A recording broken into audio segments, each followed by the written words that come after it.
لا الہ الا اللہ محمد رسول اللہ الرحمن الرحیم نحمده ونصلی علی رسولہ الکریم الصلاۃ والسلام علی رسول اللہ۔ محرم کے حوالے سے کچھ بات عرض کرنی تھی، وہ اس حوالے سے کہ جو ہے ہمارے اندر بہت زیادہ یہ ذہن پایا جا رہا ہے اور بہت زیادہ اس بات پہ گفت و شنید ہوتی ہے کہ بھائی محرم کے اندر نکاح نہیں کرنا چاہیے، محرم کے اندر نکاح کو معیوب سمجھا جاتا ہے۔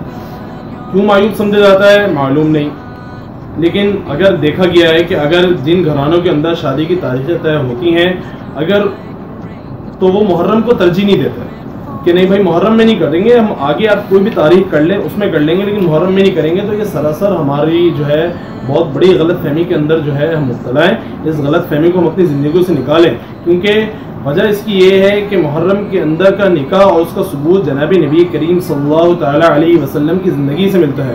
وہ کس طرح کہ پیارے آقا صلی اللہ علیہ وسلم کا جو پہلا نکاح تھا حضرت خدیجہ رضی اللہ تعالی عنہا سے، وہ بھی محرم میں ہوا تھا اور عاشورہ کے دن ہوا تھا۔ تو اب مجھے یہ بات بتائی جائے کہ بھائی پیارے آقا صلی اللہ علیہ وسلم کی زندگی میں اور ان کی زندگی سے ہمیں محرم کے اندر ثبوت مل رہا ہے نکاح کا، تو اب ہماری کامیابی اور ہماری جو ہے ازدواجی زندگی کا سکون وہ پیارے آقا صلی اللہ علیہ وسلم کے پیچھے چلنے میں ہے یا پیارے آقا صلی اللہ علیہ وسلم کے راستے سے ہٹ کر چلنے میں؟ حقیقت بات ہے کہ ہمارا راستہ اور ہماری منزل اور ہم جس طریق پہ چلیں گے وہ پیارے آقا صلی اللہ علیہ وسلم کی طریق پہ اور ان کے راستے پہ چلیں گے، تو اسی کے اندر ہماری کامیابی ہے، اسی کے اندر دنیا آخرت کی کامیابی ہے۔ اور اگر ہم اپنی زندگی کے ہر شعبے کو پیارے آقا صلی اللہ علیہ وسلم کی زندگی سے جوڑ کے چلیں گے تو اس کے اندر اللہ پاک اللہ سبحانہ و تعالی نکھار پیدا کرتے چلے جائیں گے اور اللہ سبحانہ و تعالی اس کے اندر برکتیں پیدا کرتے چلے جائیں گے۔ اب اگر ہم میں سے کوئی محرم کے اندر اس سنت کو مد نظر رکھتے ہوئے کہ پیارے آقا صلی اللہ علیہ وسلم نے حضرت خدیجہ رضی اللہ تعالی عنہا سے نکاح فرمایا محرم کے اندر، تو مجھے بتائیں اگر اس سنت کو مد نظر رکھتے ہوئے محرم میں نکاح کریں گے تو اس نکاح کے اندر اس ازدواجی زندگی کے اندر کتنی برکتیں ہوں گی ہم اور آپ اس کا اندازہ نہیں کر سکتے۔ تو اس غلط فہمی کو نکالا جائے کہ محرم میں نہیں نکاح ہو سکتا، پیارے آقا صلی اللہ علیہ وسلم کی زندگی سے اس کا ثبوت ہمیں ملتا ہے۔ اس کے علاوہ اگر ہم دیگر اصحاب کی زندگی پر نظر ڈالتے ہیں اور اصحاب اہل بیت کی زندگی پر اگر ہم نظر ڈالتے ہیں تو ہمیں بھی اس بات اور محرم کے اندر نکاح کا ثبوت ملتا ہے۔ اب پیارے آقا صلی اللہ علیہ وسلم کی 4 بیٹیاں تھیں۔ نمبر 1 جو ہے حضرت زینب رضی اللہ تعالی عنہ، ان کا نکاح کس سے ہوا؟ حضرت ابو العاص رضی اللہ تعالی عنہ سے۔ اب پیارے آقا صلی اللہ علیہ وسلم کی 2 بیٹیاں حضرت رقیہ رضی اللہ تعالی عنہ اور حضرت ام کلثوم رضی اللہ تعالی عنہ، ان کا نکاح ہوا حضرت عثمان رضی اللہ تعالی عنہ سے۔ اب حضرت ام کلثوم رضی اللہ تعالی عنہ کا جو نکاح ہوا حضرت عثمان رضی اللہ تعالی عنہ سے، تو وہ بھی محرم میں ہوا اور محرم 3 ہجری کے اندر یہ نکاح ہوا ہے۔ اب ہمیں ان کی زندگی سے یہ ثبوت مل رہا ہے کہ پیارے آقا صلی اللہ علیہ وسلم کی بیٹی، پیارے آقا صلی اللہ علیہ وسلم کے داماد، ان کا نکاح ہو رہا ہے، ان کا نکاح اس محرم کے مبارک مہینے میں ہو رہا ہے۔ تو مجھے اس بات کا جواب دیا جائے پھر ہم یہ کس بنیاد پہ کہتے ہیں کہ بھائی محرم کا جو ہے محرم میں نکاح نہیں کرنا چاہیے، محرم میں شادی نہیں ہونی چاہیے، تو یہ بات بالکل سراسر غلط ہے۔ اب ہم دیکھیں حضرت فاطمہ رضی اللہ تعالی عنہا، ان کا نکاح کس سے ہوا؟ حضرت علی رضی اللہ تعالی عنہ سے۔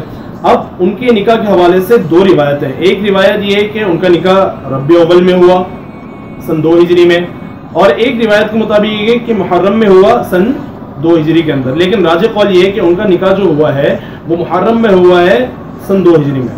تو اب ہمیں تو ہمیں پیارے آقا صلی اللہ علیہ وسلم کی زندگی سے یہ ثبوت مل رہا ہے، ہمیں تو اصحاب اہل بیت کی زندگی سے ثبوت مل رہا ہے کہ محرم میں نکاح ہو سکتا ہے، کرنا چاہیے، بابرکت ہے۔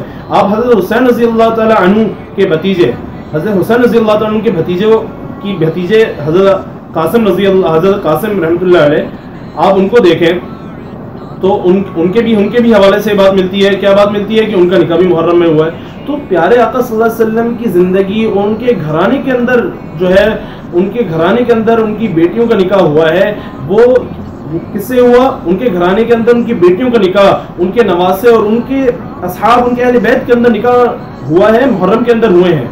لیکن ہم نے اپنے اندر ایک فطور پال لیا، ہم نے اپنے زندگیوں کے اندر یہ بات بٹھا لی کہ نہیں محرم میں نہیں کرنا، تو یہ سراسر غلط ہے۔ ہم اس فطور سے نکلیں، اس غلط فہمی سے ہم نکلیں۔ محرم میں اگر تاریخیں طے ہوتی ہیں تو ضرور کریں، اور اگر اس بات کو ترجیح بھی دیں تو بہت اچھی بات ہے کہ بھائی محرم میں نکاح ہونا چاہیے.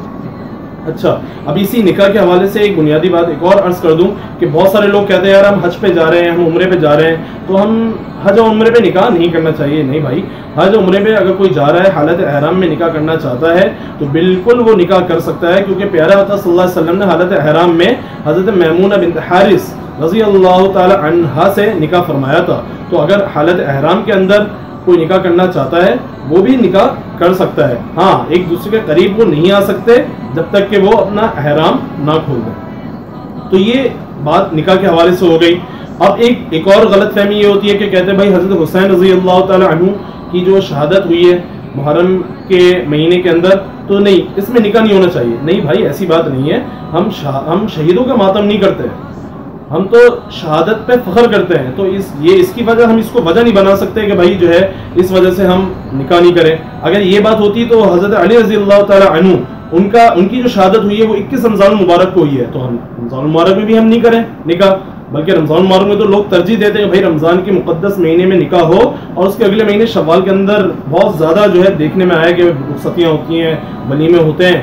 تو بھائی اگر ہم شہادت کو ہی وجہ بنا لیں تو پھر ہم رمضان المبارک میں بھی نہ کریں, کیونکہ رمضان المبارک میں حضرت علی رضی اللہ تعالیٰ عنہ کی شہادت ہوئی 21 رمضان المبارک. تو یہ بات سراسر غلط ہے. اپنے جب ہی کہتے ہیں علماء سے جوڑ پیدا کریں, علماء کے پاس جائیں, اپنی زندگیوں کو لے کر جائیں, اپنے گھریلو حالات کو لے کر جائیں, تاکہ وہ آپ کو صحیح رہنمائی آپ کو مل سکے, تاکہ ہماری زندگیوں کے اندر جو غلط فہمیاں ہیں وہ ختم ہو. اللہ تعالیٰ ہمیں عمل کرنے کی توفیق عطا فرمائے. اللہ تعالیٰ ہمیں دین کی صحیح سمجھ عطا فرمائے.